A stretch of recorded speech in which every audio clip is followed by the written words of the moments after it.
tal amigos? Les saluda Luis Velázquez, director de Capital CDMX.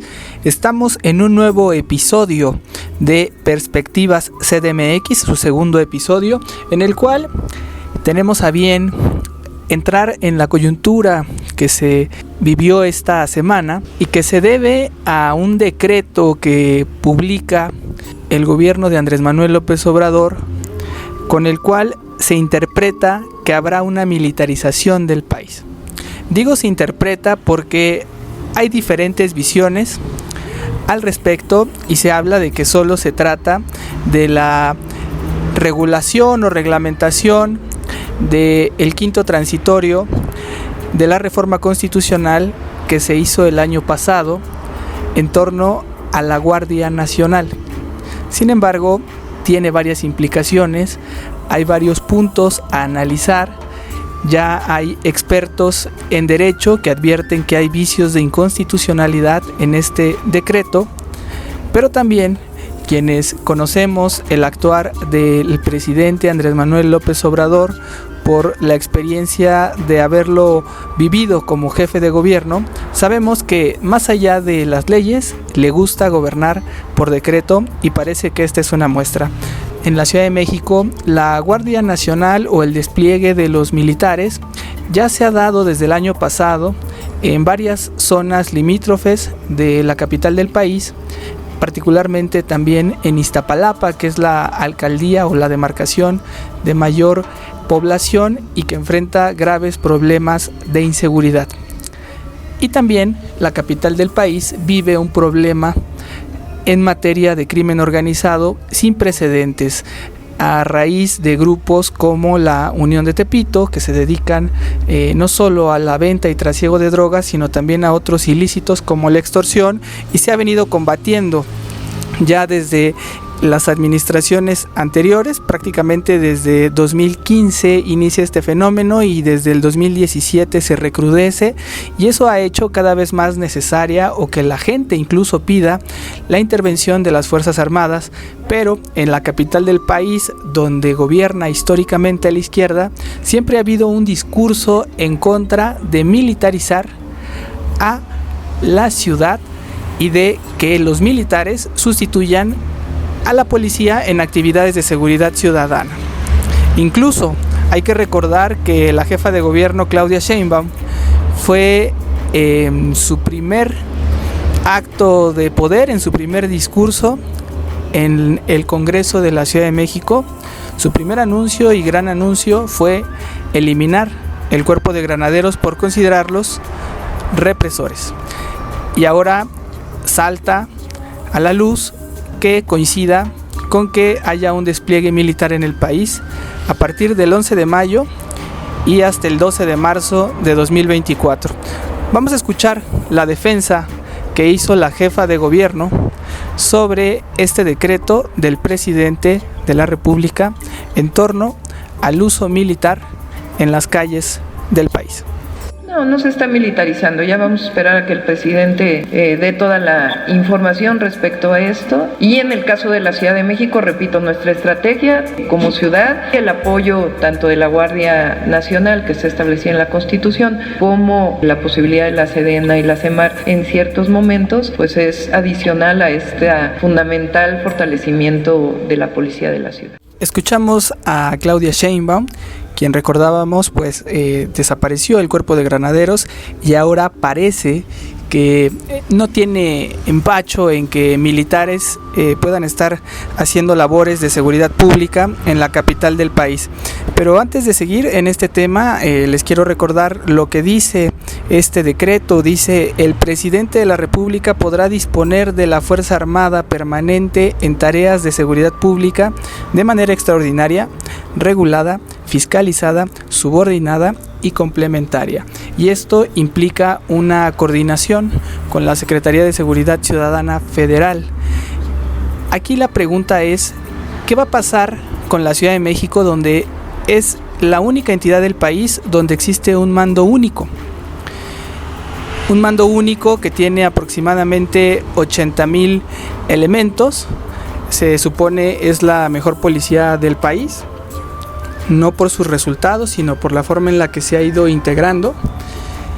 Y la gran pregunta que nos hacemos aquí en Perspectiva CDMX a nuestros compañeros, colegas periodistas y también a nuestros invitados es precisamente qué impacto va a tener la entrada de las Fuerzas Armadas a la capital del país. Si esto supondrá que se termine o se ponga un freno al trabajo que viene desarrollando el actual secretario de Seguridad Pública o de Seguridad Ciudadana, Omar Harfuch, o bien no va a pasar nada. Esa es la gran pregunta, y para ello a quien recurrimos, porque tiene expertise en materia de derechos humanos y también fue comisionado de derechos humanos de la Ciudad de México en el sexenio de Marcelo Ebrard, y ahora es senador por la Ciudad de México. Nos referimos a Emilio Álvarez y Casa, que tiene una gran expertise porque también ha trabajado para la Corte Interamericana de Derechos Humanos, y es muy importante que nos dé su perspectiva de qué implica este decreto, qué impacto va a tener para la Ciudad de México y qué lectura le damos a estos hechos en esta cuarta transformación donde gobierna la República Andrés Manuel López Obrador y la capital del país, Claudia Sheinbaum. Vamos a escuchar a Emilio Álvarez y Casa. El hecho de que en la Ciudad de México esté ya un modelo de la presencia de las Fuerzas Armadas, el Ejército, de manera permanente, y de la Guardia Nacional, que en realidad es un esquema militarizante, me parece una claudicación del modelo de seguridad civil. Me preocupa mucho más porque la Ciudad de México es la entidad con la policía civil más grande, más preparada y más equipada del país. Y si donde es la referencia a nivel nacional se da esta claudicación, mal mensaje se manda a las demás entidades federativas. Quienes ahora dirigen los destinos de la ciudad y de las alcaldías en su mayoría se opusieron mucho tiempo como oposición a la militarización. Y ahora hay una subordinación o un silencio respecto a la política federal, que eventualmente, para no entrar en contradicción, han decidido acompañar esta política, la jefa de gobierno, las y los alcaldes, el Congreso. Criticaron duramente los modelos de militarización y hoy hasta los defienden. Me parece una derrota ética, una derrota política de la lucha contra la militarización. Es dar la razón histórica a Calderón, a Felipe Calderón y a Enrique Peña Nieto, y venir a decir que ahora se requieren. Es justo lo que ellos dijeron en su momento. Veo con preocupación que se avance en este modelo cuando en realidad lo que queremos es un modelo de seguridad ciudadana, policías capaces, profesionales y confiables. Lo que se tiene que hacer es avanzar en ese modelo, y veo con enorme preocupación que se quiera construir un discurso de normalización, de cotidianización de la presencia de las Fuerzas Armadas, y dos, de una Guardia Nacional que esencialmente está incumpliendo el mandato constitucional de ser una estructura civil, al ser esencialmente militares, capacitados por militares, reclutados en centros militares. Me parece que tenemos que seguir insistiendo en la necesidad de la prioridad de la seguridad civil, y más en una entidad como la Ciudad de México. Agradecemos al senador Emilio Álvarez y Casa por esta perspectiva. Me llama la atención que habla de la derrota ética de la izquierda. En las páginas de Capital CDMX, el diario digital que dirigimos desde hace algunos años, comparte con nosotros sus artículos el doctor Sergio Aguayo, un doctor en derechos humanos, también con vocación de izquierda, pero que es muy duro y que se ha metido mucho a los temas de seguridad. Y precisamente la colaboración de esta semana versó sobre la derrota. Así fue su título, La derrota, donde él habla y remarca esto, que la militarización del país implica, y de la capital del país, implica una derrota, seguir los pasos de los antecesores de Felipe Calderón y de Enrique Peña Nieto, de quienes pues se ha señalado, se les ha incluso demandado en cortes internacionales por las miles de muertes que ha dejado esta guerra contra el crimen organizado, precisamente por hacer uso de las Fuerzas Armadas en el combate al crimen organizado, en un intento de lograr la seguridad pública en México y en la capital del país en estos tiempos. Pero ahora vamos a escuchar la voz de un periodista muy experimentado que ha seguido de cerca a varios, o diría yo, a todos los jefes de gobierno de la Ciudad de México, y ahora al presidente de la República desde la campaña y ahora en esta era ya de jefe máximo del país, y tiene una perspectiva importante sobre lo que implica este decreto. Vamos a escuchar. ¿Qué tal? ¿Cómo están? Soy Arturo Páramo para comentarles acerca de este tema de las Fuerzas Armadas que ya el presidente de la República anunció que se mantendrán al menos hasta marzo de 2024 en calles de todo el país para ayudar a la Guardia Nacional en materia de seguridad. Ahí hay que hacer la acotación de que este decreto ya había sido anunciado desde marzo pasado, simplemente se ratificó en el transcurso de la semana pasada. El presidente dejó de hablar del tema durante varios días en su conferencia de prensa matutina porque sabe que es un tema de los más sensibles que puede existir, toda vez que desde que él estaba en la oposición se había opuesto a la militarización del país. Se generó la Guardia Nacional con un corte militar y a pesar de ello pues se exhibe que no tiene los resultados que se esperaban, toda vez que se mantendrá la Guardia Nacional con el apoyo del Ejército y de la Marina en las calles de todo el país, de las ciudades principales y obviamente también las zonas de mayor incidencia delictiva, como pueden ser Sinaloa, en este momento Guanajuato, Tamaulipas, Chihuahua, Sonora, etcétera. Y pues es un reconocimiento implícito de que la Guardia Nacional no ha podido abatir los índices de seguridad, a pesar de que ya están desplegados más de 80,000 elementos de ese cuerpo de seguridad ciudadana. Gracias, Arturo Páramo, que lo acabamos de escuchar con esta perspectiva de lo que implica la Guardia Nacional en las calles del país y de la Ciudad de México. Vamos ahora con un compañero que también conoce muy bien a Andrés Manuel López Obrador y que nos tiene una perspectiva de lo que va a implicar militarizar la Ciudad de México. Escuchamos a Ernesto Osorio, director de Gaceta Ciudadana. Creo que la llegada de la Guardia Nacional ayuda en poco a que nosotros podamos tener un entorno más seguro. Al menos la percepción que van a tener los capitalinos es que se va a estar patrullando con elementos del Ejército y la Marina, que esos son ahorita los elementos de la Guardia Nacional, y pues la gente va a empezar a sentir incluso como que violenta la presencia de estos elementos. Creo que no se ha manejado bien esta idea de cómo van a entrar, porque si el presidente ya dijo que van a entrar, digo, la jefa de gobierno únicamente repite lo mismo que ha dicho el presidente, en el sentido de que no hay una militarización. Hay una militarización, sí, no le tengamos miedo a las palabras. Entra el Ejército y la Marina, porque eso es la Guardia Nacional, y van a sumarse a las tareas de seguridad, pero creo que no existe ahorita posibilidades de tener un resultado positivo, debido a que la policía se encuentra todavía en ciernes en materia de capacitación y de limpieza. Creo que cuando todavía no ha terminado García Harfuch de limpiar la corporación, la Secretaría de Seguridad Ciudadana, el que caiga ahorita la Guardia Nacional ayuda en poco, porque ni él ha terminado de poder limpiar cuando encima van a llegar elementos del Ejército y la Marina, que solamente van a hacer más grande el nicho de corrupción en el que se está ahorita pudriendo la policía capitalina, porque hay que decirlo así, no ha podido todavía el secretario de Seguridad Ciudadana poder avanzar. Lo hace y creo que es loable lo que está haciendo.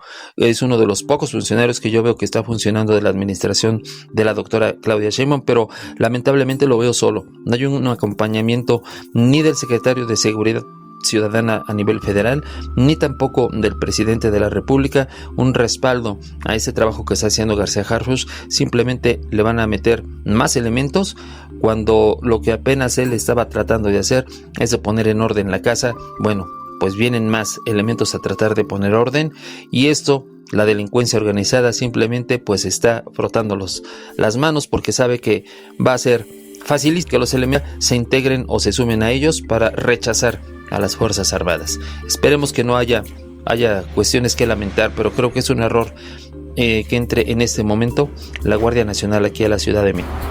Gracias, Ernesto Osorio, por estos comentarios. Ojalá, como dices, no haya nada que lamentar, y creo que hay que hacer énfasis en lo que señalas, que se refiere precisamente a estábamos en la construcción o la reconstrucción de una policía donde tenemos un mando único en la Ciudad de México, con una corporación que se ha dicho estaba infiltrada por el crimen organizado, y pues cae como un balde de agua fría esta noticia, porque no sabemos si va a interrumpir las acciones que ya se estaban tomando a cabo o no. Pero para tener otra perspectiva, vamos a cederle los micrófonos a Alberto Cuenca, reportero de Capital CDMX, que sigue muy de cerca a la jefa de gobierno Claudia Sheinbaum, y pues ha reportado en vivo y ha visto de cerca cómo se ha desenvuelto el gobierno de la Ciudad de México en materia de seguridad pública, que sin duda es el principal problema de la capital del país. Vamos con Alberto. Hola Luis, pues mira, yo no tendría un elemento objetivo para asegurar que Claudia Sheinbaum le va a ceder el mando de la seguridad a las Fuerzas Armadas con este decreto que emitió el presidente López Obrador. Yo no creo que ella renuncie a esta estrategia que diseñó desde su cargo como jefa de gobierno electa por allá de 2018, con esta definición de cuadrantes, con esta participación ciudadana por cuadrantes, más de 800 en toda la ciudad divididos para hacer estrategia, para hacerle frente a la seguridad. Sí puede haber una coadyuvancia y presencia de las Fuerzas Armadas en la capital del país, pero de ahí a renunciar a ella creo que pasa demasiado. Y también comentarte sobre el tema de la Guardia Nacional. Yo no he tenido mucha oportunidad de salir últimamente por obvias razones, por este asunto del distanciamiento social, pero yo no veo mucho a la Guardia Nacional en el territorio capitalino. Es más, yo hablaría ahí de puntos muy focalizados en donde dice Sheinbaum que está presente, como en los límites de Azcapotzalco y Naucalpan, en las alcaldías del sur y del sureste de capitalino como Tláhuac, Milpalta, Tlalpan, pero yo ahí más bien creo que es una presencia aislada de la Guardia Nacional. Gracias, Alberto Cuenca, por este panorama. Sí, creo yo también que este despliegue de la Guardia Nacional no ha sido tan fuerte en la capital del país. De hecho, yo no he podido observar francamente a militares recorriendo o patrullando las calles. Ha sido si acaso un par de ocasiones, y eso pues da un poco de certidumbre y de tranquilidad de que parece que sigue existiendo el mando único de la policía, de la Secretaría de Seguridad Ciudadana, y en intervenciones muy específicas la Guardia Militar. Hasta aquí dejamos este tema. Esperemos que a nuestra audiencia le haya sido muy útil comparar estas perspectivas sobre un tema que ha sido conversación en las redes sociales, en las casas de los mexicanos, en los noticiarios, en los diarios, en las primeras planas, y también a nivel internacional analizado este fenómeno en medio de esta epidemia del coronavirus, que sin duda también pues algo que nos hizo quizá voltear a verlo de manera importante fue que en medio de esta epidemia se dé un decreto de esta naturaleza. ¿Qué estará pensando Presidencia de la República cuando se ve un panorama complicado en materia económica y también en materia de seguridad? Incluso el presidente de la República,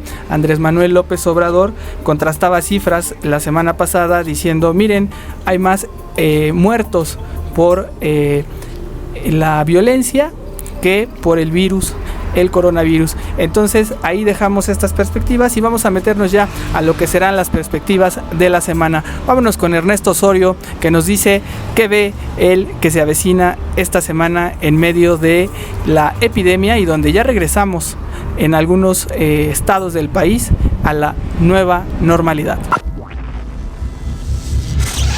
En cuanto a las percepciones que hay para la próxima semana, bueno, pues hay que estar muy atentos a lo que será la primera semana de del regreso a la normalidad en algunos municipios del país, particularmente al sureste de la República Mexicana, en Oaxaca.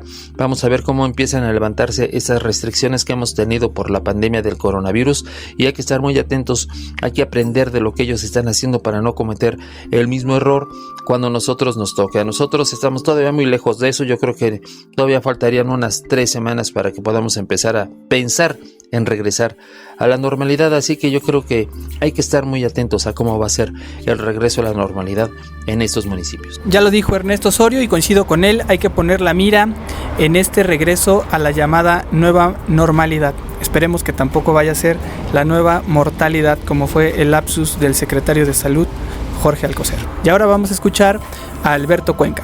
Sobre la perspectiva semanal, al parecer el Congreso capitalino reactiva sus sesiones, tanto del Pleno como de comisiones. Tienen muchos pendientes que resolver en 2 semanas, porque el 31 de mayo concluye el periodo ordinario de sesiones. Comentarte que un tema interesante es que el martes van a dictaminar las observaciones de la jefa de gobierno a la ley de protección de periodistas, donde se habla de la cláusula de conciencia, y entonces ahí va a haber algo interesante. Y también comentarte que del lado de la jefa de gobierno, pues ella prometió que en esta semana que inicia va a presentar el plan para la ciudad, aterrizado para la ciudad, sobre el regreso a la nueva normalidad. Entonces ahí habrán anuncios en materia económica, en materia de apoyos sociales, apoyos para la población que se ha visto afectada con esta sana distancia. Vamos a regresarle los micrófonos a Arturo Páramo, quien tiene una visión más panorámica, global, de lo que puede suceder a nivel nacional y que tendrá un impacto seguramente en la capital. Vamos con Arturo Páramo. Para el resto de esta semana, seguramente ese tema, junto con el COVID y junto con las nuevas disposiciones en materia de generación de electricidad, serán los que dominen la agenda, toda vez que hay un reclamo de parte de empresarios del sector energético de que se está cerrando la posibilidad de que haya participación privada en la generación de electricidad para todo el país. Específicamente se está buscando que se generen electricidad a través de pues instalaciones de plantas con energías alternativas, eólica, solar, tal vez con algunas mejoras en represas, pero el gobierno federal estableció que solamente la Comisión Federal de Electricidad será la que genere este tipo de energía, toda vez que se ha detectado que hay corrupción de parte del sector privado cuando se trata de generar, de inyectar la electricidad a la red y de pues pedir un pago, una contraprestación a la CFE que encarece el costo de la electricidad. Habrá que ver cómo maneja este tema el presidente, toda vez que se ha dado pues en varias ocasiones su negativa a que se generen mediante energía eólica la electricidad, porque dice afea los paisajes que hay en el país. Así es que es un tema muy pues complejo, un tema polémico, y habrá que esperar, porque eso es uno de los temas que afecta al bolsillo de todos nosotros, ya sea que se viva en zonas con mucho calor, que es donde se gasta más electricidad para los sistemas de refrigeración, para los aires acondicionados, y también para la Ciudad de México, toda vez que es el principal consumidor de electricidad, dada la gran población que existe tanto en la capital como en toda la zona conurbada. En fin, muchísimas gracias por escucharnos. Síganos con más temas que tienen que ver con la Ciudad de México y con la Presidencia de la República, 2 elementos que están íntimamente entrelazados desde hace un par de años y que seguramente seguirán a lo largo de todo este tiempo. Se despide de ustedes Arturo Páramo. Gracias Arturo Páramo por englobar de esta forma lo que yo llamaría pues este futuro entrelazado entre la capital del país y la Presidencia de la República, con un tema sustantivo que es el de la energía eléctrica, y que seguramente más adelante será uno de los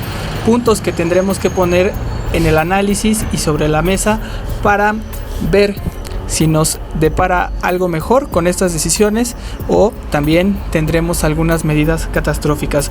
Yo en general, con esta perspectiva, después de escuchar a mis compañeros, pues cierro en que el tema preponderante será este regreso a la nueva normalidad, con algunos matices que tienen que ver con la economía y con el tema de la electricidad, el tema energético. Ese tema yo creo que va a subir a pulso, pero también no hay que descuidar que la Ciudad de México es el epicentro de la epidemia y sigue creciendo el número de contagios y el número de defunciones y la saturación de hospitales. Esperemos que entremos en este ciclo nuevo ya. En esta semana empecemos a tener un poco de más calma, con menos saturación de hospitales, con menos contagios en la capital del país, para que podamos ver si está evolucionando de forma positiva la epidemia, como lo ha señalado el vocero de esta epidemia, Hugo López-Gatell, y pues la nueva normalidad, donde ya empezó, se viva de la mejor manera. Les mando un gran abrazo, síganos en nuestras redes sociales, en Capital MX- en Twitter, Capital CDMX en Facebook y en Instagram, y en nuestro canal de YouTube CDMX TV, y por supuesto léanos todos los días si se puede en capital-cdmx.org. Les agradecemos mucho que estén con nosotros y los invitamos a que nos sigan en este podcast de Perspectivas CDMX. Se despide de ustedes Luis Velázquez y nos escuchamos el próximo episodio.